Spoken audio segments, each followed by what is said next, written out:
Oke, setelah kemarin nih dikatakan bahwa asal-usul Roronoa Zoro, ternyata latar belakangnya itu memiliki sejarah-sejarah samurai dan pendekar pedang menakjubkan.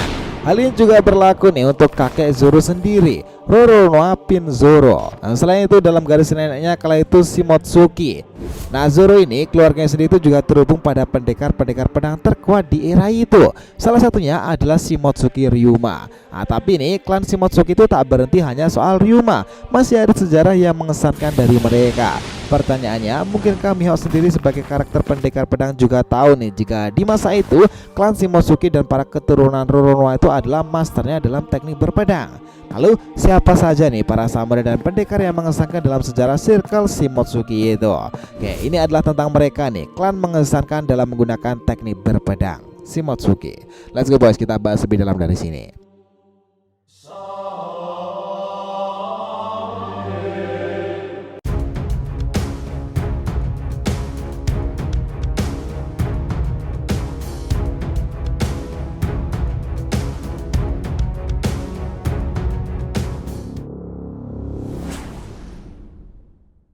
Ya nakama di RTV Mediatif, welcome back again.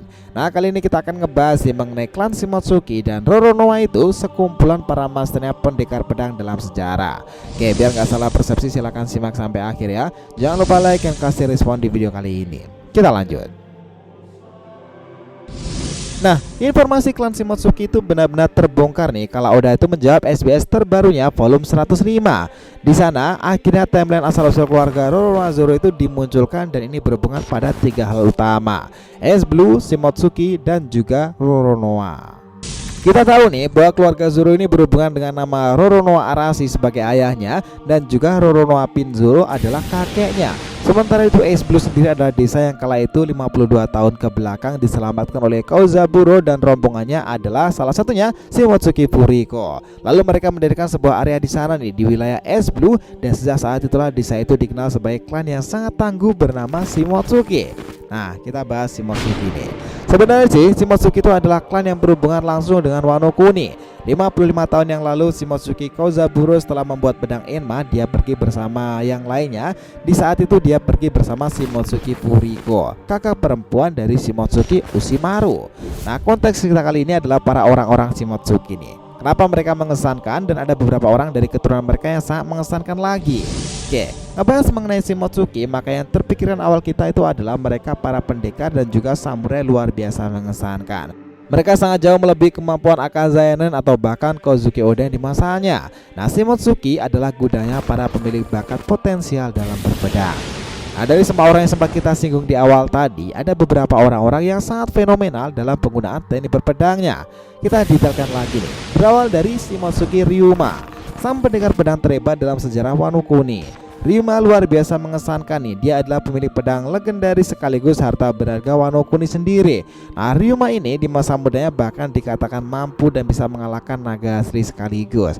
Kemampuan berpedang Ryuma itu adalah bakat tertinggi Wano Kuni. Itulah mengapa di saat sudah tak ada, Gekko Moria itu menggunakan zombinya untuk pasukan terkuat, dan kala itu Zoro berhadapan dengannya lalu mendapatkan Susui. Nah, dari Shimotsuki Ryuma ini lahirlah dua penerus yang tak kalah hebatnya, Shimotsuki Furiko. Nah, ini adalah pendekar pedang penerus dari Ryuma nih. Dia adalah seorang perempuan yang sangat tangguh. Furiko adalah orang yang pergi dari Wano Kuni untuk melihat dunia lebih luas lagi. Nah, sampai ia tiba di sebuah wilayah bernama Ace Blue dan mendirikan desa bersama rekannya di sana, desa Shimotsuki. Kemampuan Shimotsuki Furiko itu belum dijelaskan pasti. Yang jelas dia adalah salah satu master pedang hebat keturunan dari Ryuma. Kita tahan dulu informasi tentang Furiko nih.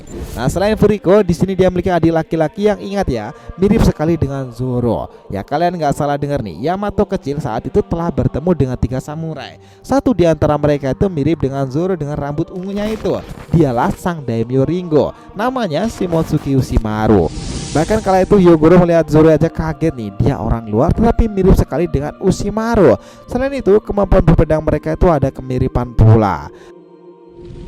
Nah, Ushimaru ini adalah putra dari Shimotsuki Ryuma dan adik dari Furiko tadi yang masih menetap di Wano Kuni sampai insiden kedatangan Kaido. Ia sempat dipenjara batu bersama Yamato, lalu membantu Yamato menemukan tekadnya dan mereka bertempur kembali dengan sangat membanggakan. Nah, soal kemampuan berpedang kita juga tahu nih kala itu sungguh sangat hebat. Selain itu nakama, klan Shimotsuki ini juga ada seorang anggotanya yang dikenal sebagai pembawa dari pedang Enmani yang kelak akan digunakan oleh Kozuki Oden dan juga Roronoa Zoro. Dia adalah Shimotsuki Kozaburo. Kozaburo ini mengesankan karena dia adalah rekan yang sangat saling menjaga dengan Furiko. Dan ini memang menarik karena dari dua orang inilah mereka dianggap sebagai bagian dari penyebaran Shimotsuki ke wilayah luar. Nah, Kozaburo sendiri lalu menikah nih dengan seorang gadis di wilayah Es Blue dan memiliki keturunannya nih, Guru Zoro sendiri, dan pendekar pedang sangat kuat pula bernama Shimotsuki Koshiro. Yang dari Koshiro inilah lahir keturunan yang lain yaitu Shimotsuki Kuina. Jika ditarik lebih luas lagi, mereka klan Shimotsuki itu memang sangat diandalkan nih dan terlatih dalam kemampuan berpedang. Mereka itu sangat berhubungan satu sama lain. Di era sebelum pendekar pedang nomor 1 berada di tangan Mihawk sendiri, merekalah para orang-orang Shimotsuki yang menguasai wilayah soal para master pendekar pedang. Kemampuan leluhur mereka seperti Ryuma ditakuti bahkan diakui nih terdengar luas di kalangan bajak laut. Untuk kasus Zoro sendiri sedikit berbeda nih. Neneknya itu adalah Shimotsuki Furiko, seorang keturunan dari Ryuma. Nah, dari Furiko inilah ia menikah dengan seorang pendekar pedang hebat namanya Roronoa Pinzoro. Kita pasti menebak-nebak nih seperti apa Pinzoro ini yang dianggap sebagai samurai luar biasa mengesankan di luar Shimotsuki. Dari Pinzoro inilah dan Furiko lahirlah putra mereka yaitu Roronoa Arashi. Nah, Arashi ini adalah ayah Zoro sendiri. Sementara Arashi menikahi Terani, seorang putri bandi di desa setempat dan sedikit rebel. Itu adalah ibu dari Zoro. Dan dari sinilah keluarga Zoro ini DNA-nya sudah seorang samurai luar biasa hebat dan terbentuk nih. Ryuma adalah leluhurnya. Itulah ada alasan kenapa pula Orochimaru itu juga mirip sekali dengan Zoro, karena secara garis keturunan Furiko sendiri adalah kakak perempuan dari Orochimaru dan Furiko menikahi dengan orang baru nih. Artinya Arashi sebagai putranya juga masih memiliki DNA Furiko dan juga Ryuma. Itulah kenapa pada saat kelahiran Zoro dia itu mirip sekali dengan pamannya Orochimaru tadi. Andai kata kala itu ketika Orochimaru masih hidup di era Yamato dewasa atau ketika Zoro nanti sudah tahu latar belakangnya, Yamato bergabung dengan grup Mugiwara nih. Lalu mereka berdua pasti akan kaget jika orang yang pernah ditemuinya dan memberikan ia tekad adalah gambaran dari paman Zoro sendiri. Nah, bagaimana terkejutnya nih kedua orang itu, baik Zoro atau bahkan Yamato sendiri. Latar belakang dari pendekar pedang terkuat dan juga seorang leluhur samurai mengesankan dalam sejarahnya nih membuat Zoro sendiri itu sangat layak nih dan yakin memiliki potensi di masa depan menjadi pendekar pedang nomor 1. Hal ini karena DNA-nya yang berhubungan dengan para master itu. Di samping itu, meskipun dialah rival terbesar yang akan digeser posisinya, dia sekaligus juga guru terbesar dari Zoro sendiri, Dracul Mihawk yang hebat. Menarik kan? Gimana menurut kalian? So, itulah tadi nih pembahasan kita mengenai klan Shimotsuki dan Roronoa, para master dalam pendekar pedang yang melegenda itu. Thanks a lot guys telah menonton video ini, and we'll be come back again.